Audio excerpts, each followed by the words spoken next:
It's Wednesday at 11, so you know what that means. It's time for tea and talk. Oh, what's that? Bitch, please. Hello, and welcome to Tea and Talk, the podcast where I get to do two things I'm particularly passionate about. Drink some tea and just talk a lot. Today, I've got my brother on the podcast who will be talking with me about the impact of COVID-19 on his university life, as well as us, obviously, drinking some hot beverages and having a nice natter. Hello, and welcome to episode 2 of Tea and Talk.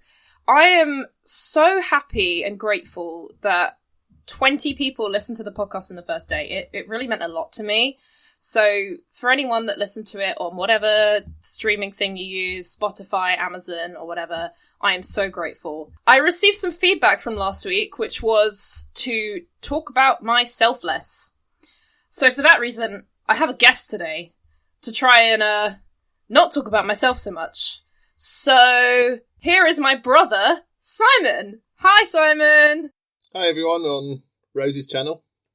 Rosie's podcast, probably more accurate. It's not a channel, Simon. It's a podcast. How you doing, bro? Not too bad in the circumstances. I've got means to let myself not get too distracted by the unusual situation that we find ourselves in.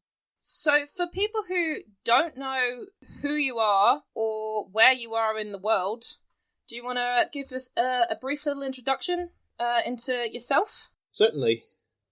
As Rose hinted already, I'm her big bro. But I do have another name, Simon Baker.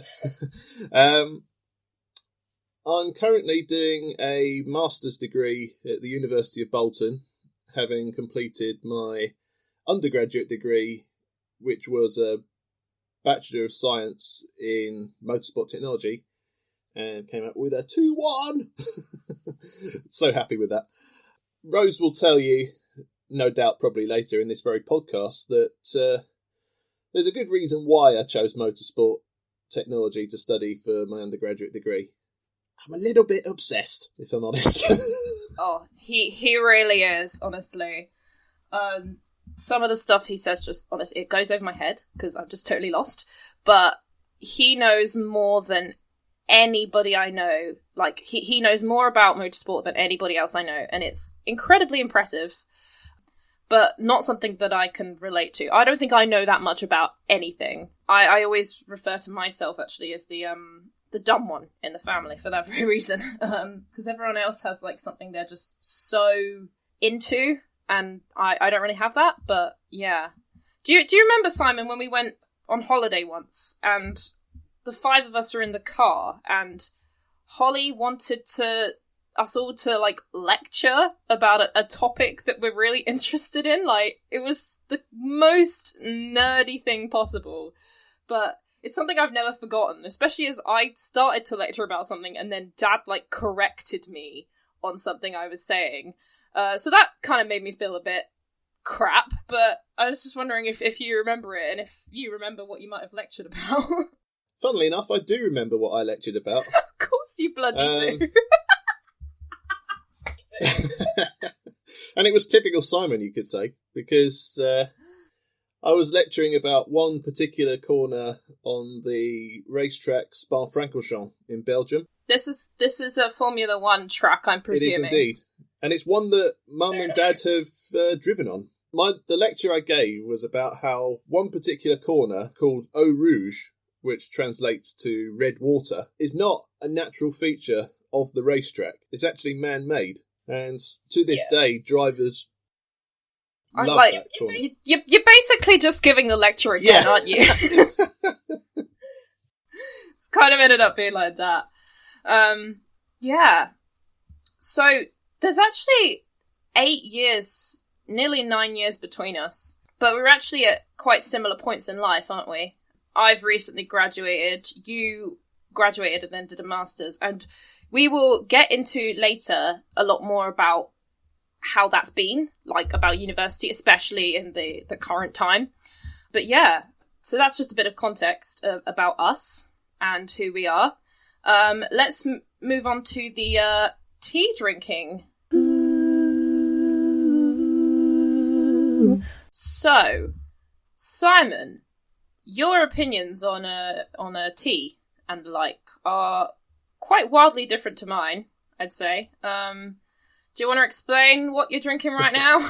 You're probably recording this on sound only for the podcast, but if you were watching, you'd know that I'm drinking to coin a Yorkshire, not Yorkshire, well, it's a Yorkshire tea anyway, but a Lancashire phrase. I'm drinking a brew of tea, of Yorkshire tea, but it's not although it's the type of tea that I drink most of the time when I'm up here in Lancashire, wrong side of the Pennines, but I digress. The tea that I love most of all, and I'm always a sucker for it whenever someone has it, is orange pekoe. That is my absolute favourite type of tea. Oh, you do love an orange pekoe, don't you?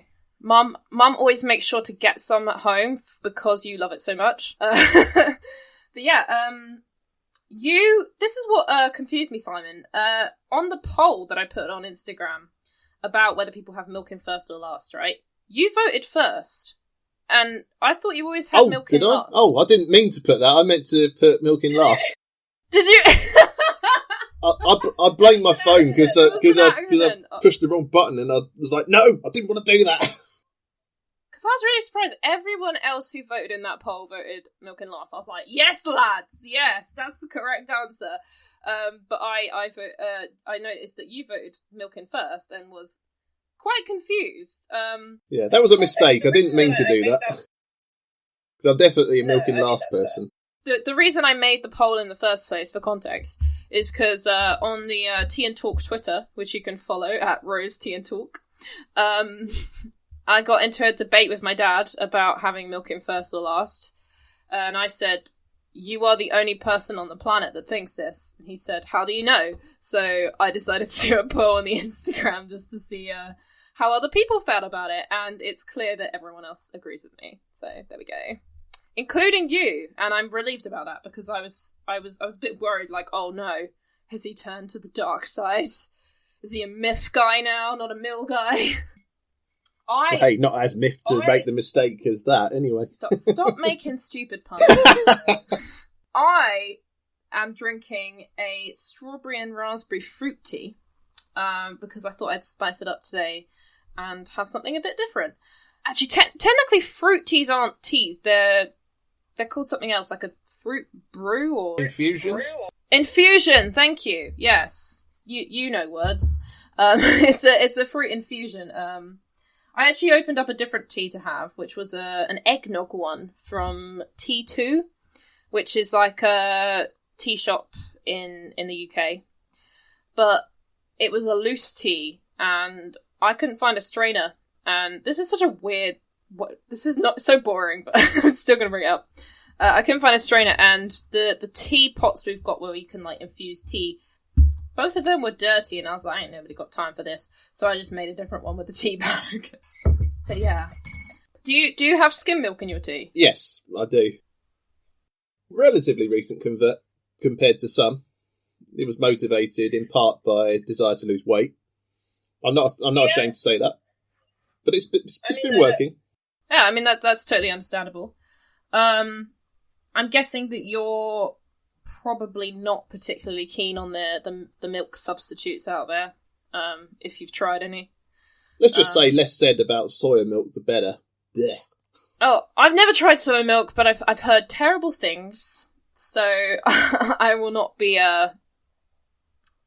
partaking in the use of it, if that makes any sense. However, I have had oat milk, and you know, our sister, she loves oat milk. And yeah, whenever I've been to hers, I always have it. And I would have it here if it weren't for like the fact that I'd be the only person using it in the house, and I don't want a whole carton to myself.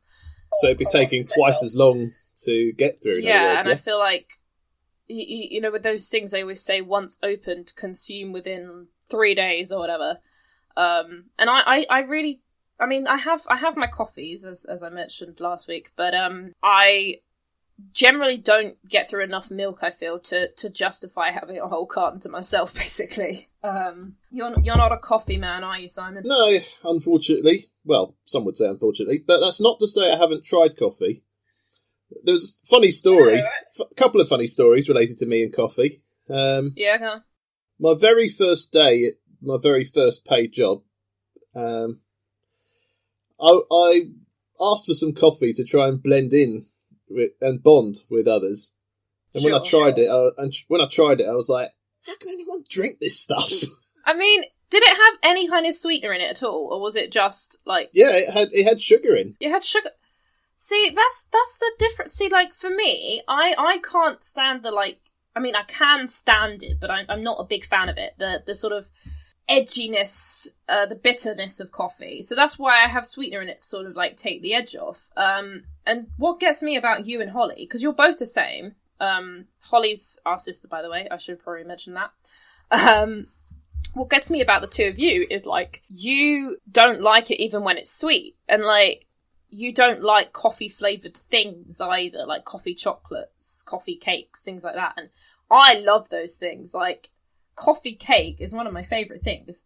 And that's because I like the taste of coffee, but I need the sweet element to it as well to sort of take the edge off. But I'm just surprised, like, it's not surprise because, you know, fair enough, you don't like it, but it's just different because you just don't like the taste at all, do you? The most recent time I tried coffee was when I was with my friend Hayley and her little boy, my godson, Tristan, at Pickering, when we were going on a day to the North York Moors Steam Railway. And we went to this tea shop, and I asked for a cup of tea, but I was given coffee by mistake. And rather, I wasn't in the mood for complaining, so I was given coffee. How can you mix up tea and coffee? They sound very different. They're very different words. I don't know, but it's not important. I thought rather than complain, I'll see if my tastes have changed. So I could smell it was coffee. I didn't complain. I added sugar to the coffee, gave it a stir, and gave it a few goes, see if my taste had changed. No, it hadn't. I mean, it very much depends on the type of coffee for me. It's got to be a decent one. Instant coffee is practically water, so I can't stand it. Speaking of water, and this is something I probably should have brought up earlier, but here we go. This is how the conversation has flown. I heavily judge how most of our family have tea, including you, in terms of the fact that you basically dip the tea bag in for like 1 second and then take it out. And that's how mum and dad have it as well. Holly's a bit more like me in that she will leave it in for a good 4 minutes or whatever. But I just don't know how you can taste the tea at all. Do you know? Well, nothing like a little bit of hyperbole there, I guess. In terms of today, as in the day of recording, I had the tea bag in for 2 minutes. Oh, okay. I mean, that's all right. I thought, like, because mum and dad, they literally, like, just put it in and then take it out. Yeah, it's just boiled milk. You have it a bit stronger than mum and dad then? Oh, I didn't realise that. Fair enough. Well, it's usually hit and miss. I don't normally time how long it's in there for. But it does make a difference, so that's why I thought I'd ask, but fair enough. Anyway, we've had a nice little natter about some tea. Let's move on to a bit of a more serious topic, which is universities and how they've handled the COVID-19 pandemic. Oh, what's that? Bitch, please. Okay, so let's talk about university, particularly in recent times. So, for those of you who aren't aware, I graduated last year, and my brother also graduated at a similar time. But the difference with Simon is he is continuing on with higher education and is currently completing a master's. And what I wanted to ask Simon is, why? And that sounds so, like, brutal, like, why would you do that? But what I mean is, when thinking about the current times we're in, like, did you think that the teaching would be any different than what you're experiencing at the moment because of COVID?